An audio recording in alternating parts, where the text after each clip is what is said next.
Montana Territory, 1883. The storm had just passed when the cowboy spotted her barefoot, covered in mud, and standing in torn clothes at the edge of his property, gripping the splintered wood of his front gate like it was the only solid thing still holding her upright. Barrett Jameson dropped the bucket he was carrying.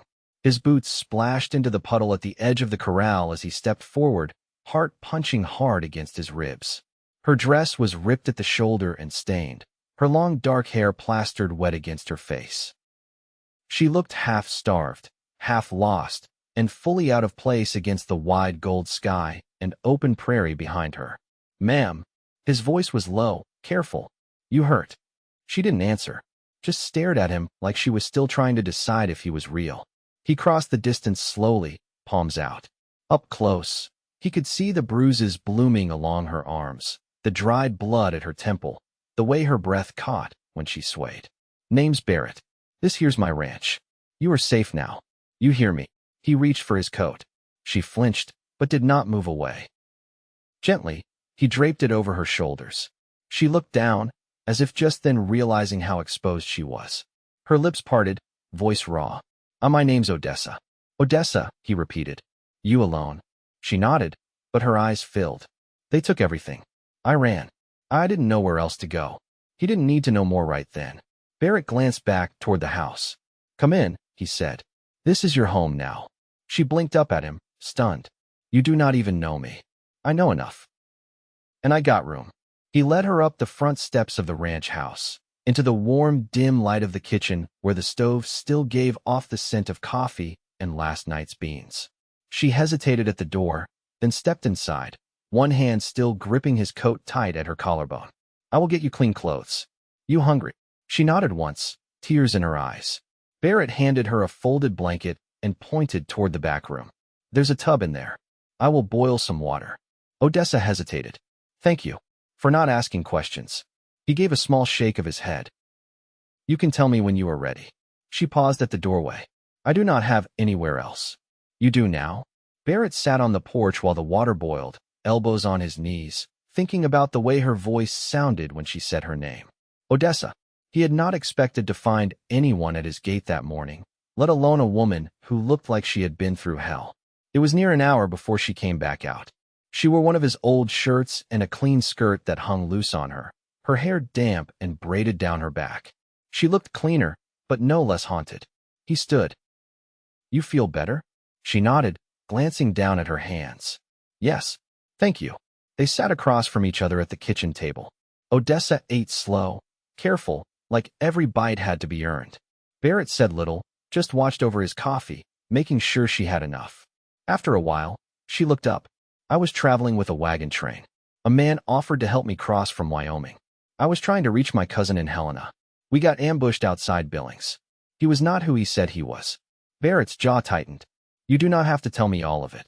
I want to." So he listened. Listened as she told him how she had escaped in the night, how she had walked barefoot for 2 days, hiding from riders, following the mountains in the distance. She had not eaten since the day before yesterday. When she finished, there was silence for a long time. Barrett finally said, "You can stay here as long as you need. No one will hurt you again." She looked up at him, something trembling behind her eyes. "Why are you being kind to me?" He leaned back in the chair. "Because I know what it is to lose everything. And you look like someone who deserves a second start." Tears slipped down her cheek. She wiped them away fast. "I do not cry easily." Barrett met her eyes. "Then I will never take it lightly." Over the next days, Odessa grew stronger. She helped in the kitchen, fed the horses, even mended a few of his shirts with what little skill she had. She never asked for more than what he offered, but she always said thank you, always met his eyes. Barrett found himself looking for her in the quiet, the way her hair shimmered in the morning sun, the soft hum of her voice when she thought no one was listening. She talked more now, asked about the ranch, about him. "You always lived alone out here?" she asked one evening as they sat on the steps watching the sun dip behind the hills. "Since my brother passed, I kept the land going. Just me." She looked at him then, full and soft. "That kind of strength is not common." Barrett swallowed. "What they did to you, there will come a day when it does not feel so close." She nodded, eyes distant. "It already feels a little farther. Here." He looked at her then, really looked. Her bruises had started to fade. But there was something else in her now. Something rising. He wanted to be the one who gave her space to heal, to feel safe again. But he also knew what was growing between them was more than kindness. He reached over, his hand brushing hers on the step. She did not pull away. "I will not rush you," he said quietly. Odessa turned her palm up, fingers brushing his. "You are the only man who ever asked nothing from me. That means more than you can know." Barrett looked at their joined hands. "I do not want anything from you, Odessa. But if you ever feel something for me, I would be proud to stand beside you." She looked at him, eyes shining. "I already do." Barrett rose before the sun, as always, with the quiet creak of the floorboards under his boots and the kettle warming on the stove. Odessa was still asleep in the room down the hall, the door he'd fixed not 2 days ago, now hanging square in its frame. He kept his steps quiet, not out of courtesy though there was that, but because peace felt fragile in those early hours, something not to be disturbed. While the sky shifted from slate to pale gold, he saddled the mare and rode out to the east pasture. A coyote had been nosing around the chicken coop the night before, and the fence line needed checking. The rhythm of the ride steadied him, the leather reins warm in his grip, the smell of dew and horse sweat familiar. But even out there, under the wide sky, his thoughts drifted back to the house. She was changing. Not just her face, though the signs were there, more color in her cheeks, her shoulders no longer hunched like she expected to be struck. But it was in the way she moved, too. Yesterday, she'd asked to help with the branding, offered without waiting to be told. He'd said no, not yet, but the way she'd looked him in the eye told him she wasn't asking out of debt. There was a steadiness rising in her. By the time he returned, Odessa had stepped outside barefoot, skirts hitched up just enough to avoid the morning mud. She was carrying a basket to the clothesline, arms full of damp linens, her braid tucked neatly over one shoulder. "You always hang them this early?" he asked, dismounting. "I wasn't sleeping," she said. "Figured I might as well do something useful." "You're not here to earn your keep," he said, brushing dust from his sleeves. She met his gaze, chin lifted. "And yet you let me stay? I figure that means I'm part of something now." He tilted his head. "That's so." Odessa's expression softened. "I've been thinking about what it means to belong somewhere. I never had much of that. Not after Mama died. We moved too often after. Always someone else's land. Someone else's rules." Barrett leaned against the hitching post. "And now? I don't know yet," she said. "But when I wake up in the morning and the wind's coming in through the window, it doesn't feel like I'm on borrowed time anymore." He didn't answer right away. Just watched the way her fingers worked the clothespins, sure and quick. "I could build you your own room," he said at last. "Off the back. Sun comes in from the east. You'd have light first thing." Odessa paused, holding a sheet to the line. "You do that?" "I'd like to," he said. "If you think you might stay." She was quiet a moment, eyes on the horizon. "I thought I was only meant to pass through. But I'm not so sure anymore." Later that afternoon, while she scrubbed the cast iron pans at the pump out back, Odessa called out without turning. "What happened to your hand?" Barrett looked down. The scar across his knuckles was faint now, but still there, white against tan skin. "Got it in a cattle drive down near Miles City," he said. "Bull broke the gate, came out swinging. I got in his way." "Did it hurt?" "Didn't feel it till after," he said. "Adrenaline blocks things out, I guess. Or maybe stubbornness." She looked over her shoulder. "Seems like you've had your share of trouble. Most folks have, one way or another. You don't talk about it much.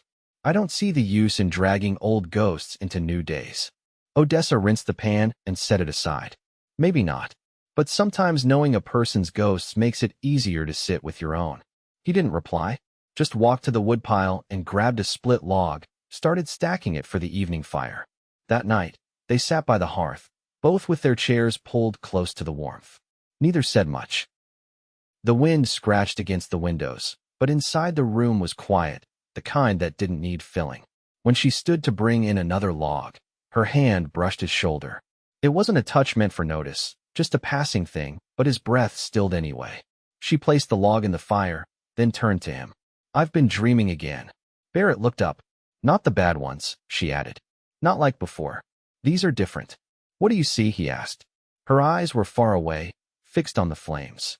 "A little house with blue curtains. A garden. I'm sewing something. You're on the porch, whittling. It's quiet, but not empty." He didn't move. Just watched her. Sometimes, she whispered, dreams come after you've stopped believing in them. Barrett stood, not rushed, just steady. He walked to her slowly, then reached out, touching her cheek with the back of his hand. Then maybe it's time to start believing again. She didn't speak, didn't pull away. When he leaned forward, it wasn't urgent. Their foreheads touched, and for a long while, that was enough. Outside, the wind blew across the land. Inside, the fire held steady. And between them, something quiet and strong began to root itself, deep and sure. Barrett hitched the wagon before dawn and loaded it with sacks of flour, a coil of rope, and 2 crates of eggs packed in straw. Odessa stood nearby, wrapping a shawl tight around her shoulders. The air smelled of pine smoke and thawing earth, the season edging toward spring though snow still lingered in the shadowed gullies. "You sure about riding in with me?" he asked, checking the harness. "I need fabric," she said, "and thread. I can't keep patching with scraps forever." He gave a single nod, then helped her up into the seat. She settled beside him easily, not stiff the way she'd been the first time they rode to town together. That had been weeks ago, and she hadn't left the ranch since. The road to Miles Crossing was rutted and damp, but Barrett took it slow, letting the horses pick their way.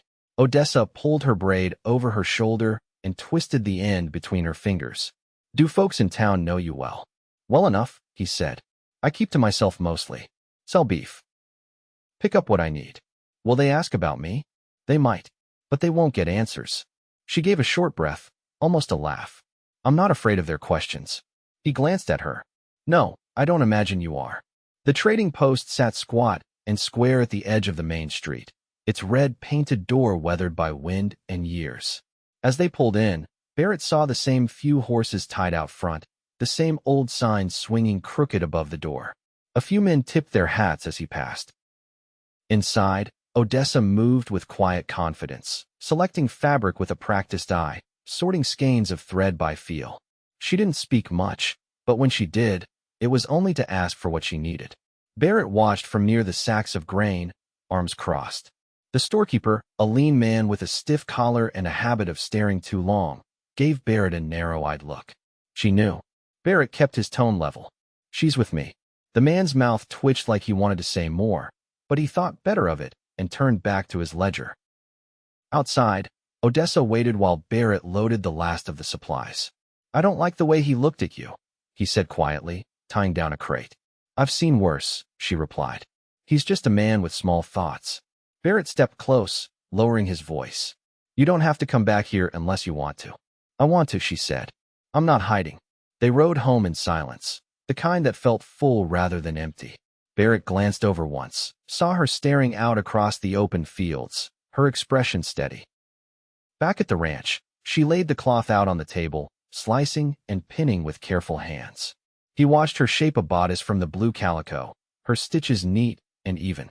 "You sew like you've been doing it all your life," he said. "My mother taught me," she replied, not looking up. "Said if I could sew, I'd never go hungry. Always be someone needing mending." Barrett sat beside her, resting his forearms on the table. "You miss her?" "Every day," she said. "But I'm not carrying the grief like I used to." "It's quieter now." He nodded once, then reached into the pocket of his jacket and pulled out a small wrapped parcel.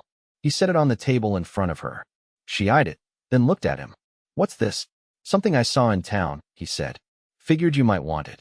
She unwrapped it slowly, a spool of silk ribbon, the color of dusk. Her breath caught, just a little. "It's too fine." "You're worth fine things," he said. She held the ribbon in her hand, thumb brushing the edge. "No one's ever given me something just because." Barrett didn't speak, only watched her.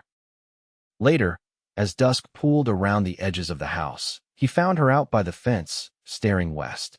He joined her, arms folded over the top rail. "You thinking of leaving?" he asked, quiet. She shook her head. "No, just thinking how far I've come." Barrett looked at her profile in the fading light, the curve of her jaw, the way her hair shone against her neck. "I don't want you to feel like you owe me anything," he said. "I don't," she replied.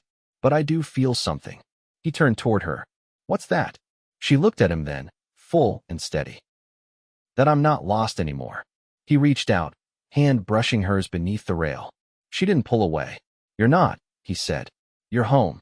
The cold lifted early that spring, and the soil behind the barn softened enough to take a spade. Barrett turned it over in long, clean rows, his shirt damp with sweat by mid-morning. Odessa stood a few paces away, sleeves rolled above her elbows, scattering seeds in the lines he made. She worked quiet, focused, the sun catching at the edges of her hair where it curled loose from her braid. "You ever grow anything before?" he asked, straightening his back and wiping his brow with the crook of his arm.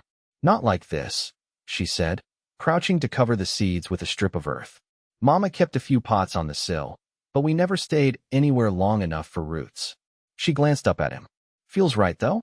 Putting something in the ground, waiting for it to come up." He pressed the spade into the soil again. "Takes patience. I've learned how." When they stopped for water, she sat beneath the cottonwood, one knee tucked under her skirt, the other stretched out. Her hands were stained from the dirt, nails rimmed dark, but she didn't seem to mind. Barrett handed her the tin cup, then sat beside her, back against the trunk. "You ever think about what comes next?" she asked, her voice low. "I do," he said. "More than I used to." She turned toward him, resting the cup in her lap. "I've been wondering if I could teach letters. There are families west of here, out near the river forks. Most of the children don't read. You'd be good at that," he said. "You have a way of saying things that makes folks want to listen. I'd only go once or twice a week. I'd be back before dark." Barrett studied her face. "You don't have to ask my leave." "I'm not," she said. "But it matters to me that you think it's a good idea." "I do." She leaned her head back against the tree, looking up through the wide branches. "Then I'll do it." That night, after supper, Odessa took out the blue calico dress she'd been sewing and began stitching a hem by lamplight. Barrett whittled at the edge of the hearth, shaping a small horse from pine. The quiet between them had settled into something steady. "You ever think about marriage?" she asked without looking up. He paused, blade stilling against the wood. "I have." She tied off her thread, smoothed the fabric in her lap. "I never thought I'd want it again. Not after how things turned out before." He set the carving down. "You don't have to explain." "I want to," she said. "The man who took me across from Wyoming, he promised marriage. Promised safety. But it was a lie. I see that now. He never meant to build anything. Just meant to own." Barrett kept his eyes on the fire. "You're not someone to be owned." "No," she said. "I'm not. But I'd give myself freely to someone who saw me clearly." He turned to her. "I see you." She met his gaze. "Then maybe I've come far enough to say this: I would marry you, Barrett. If you asked."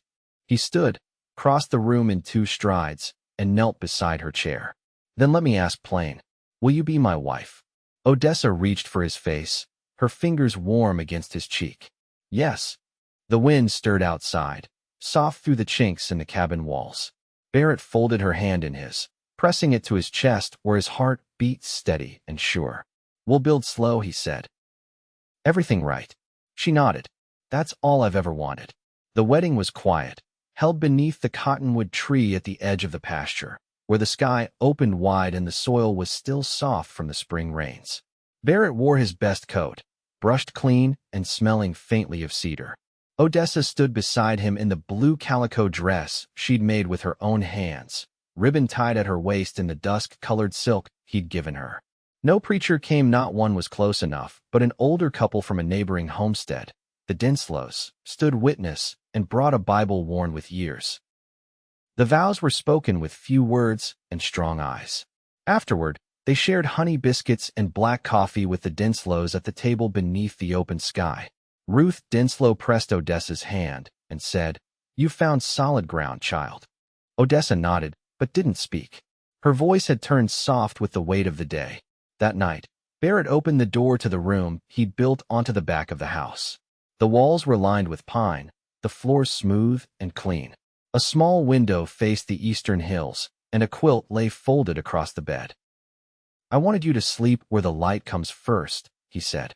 She stepped inside and touched the windowsill. "It feels like it was always waiting for me." They lay side by side that night, hands entwined beneath the quilt. The house creaked gently in the wind, and the hearth burned low. When she turned to him, her eyes were steady and open. "I never imagined I'd find peace like this," she whispered. "You didn't find it," he said. "You built it with me." The months that followed settled into rhythm. Odessa rode out twice weekly to teach the children near the river forks, riding the chestnut mare Barrett had gentled for her. She carried a satchel of primers and chalk, and sometimes brought back rhubarb or goose eggs from the family she visited. On the other days, she tended the kitchen garden, mended shirts, and read aloud from the books Barrett had kept on a shelf near the hearth, mostly histories and ledgers, but she made them sound like stories. Barrett repaired the north pasture fence, hunted game in the hills, and worked the cattle through the early summer. He came home each evening with dust on his boots and the same look in his eyes when he saw her on the porch, like he still couldn't believe she was real. One more morning, Odessa came in from the garden with soil on her palms and a folded scrap of paper in her apron pocket. She unfolded it on the table and smoothed it flat. "What's that?" Barrett asked, pouring water from the kettle. "A letter from Helena," she said. "My cousin finally wrote back." He leaned on the table, watching her face. She'd been ill. That's why I never heard from her. But she's well now. Married, with a child. She looked up. "She invited us to visit if we ever make it west." He nodded. "We could, one day, if you wanted." "I don't feel pulled there anymore," she said. "But I might like to write her from time to time." "Then we'll keep a pen and paper close," he said. By midsummer, the garden had taken hold. Beans climbed the post by the shed, and tomatoes ripened in the sun. Barrett built her a bench beneath the cottonwood, where she sometimes read in the afternoons. They ate supper outside most nights, watching the sky change from gold to violet. One evening, Odessa sat beside him on the bench, a small cloth bundle in her lap. She opened it to reveal a carved wooden horse. "You finished it," she said, turning it over in her hands. "Took longer than I meant to," he said. "Had to get the legs just right." She traced the grain along the flank. "I'll keep it on the windowsill, so I remember how steady things can be." He reached for her hand. "You don't need a carving to remind you. You've made this place steady just by being here." She laid her head against his shoulder, quiet. A week later, she stood at the stove while he chopped wood nearby. She moved slowly, one hand resting low on her abdomen, her face pale. When he stepped inside, he found her sitting at the table, eyes distant. He crouched beside her, concern rising. "What is it?" She looked down at him, hand still pressed to her middle. I think there's a child." He didn't speak at first, just reached for her hand, holding it between his own. "You sure?" he asked, voice low. She nodded. His eyes softened, and something deeper settled over his face, something quiet and full. "Then we'll raise the child here, together. Same as we've done everything else, slow and strong." She exhaled, something like relief breaking across her features.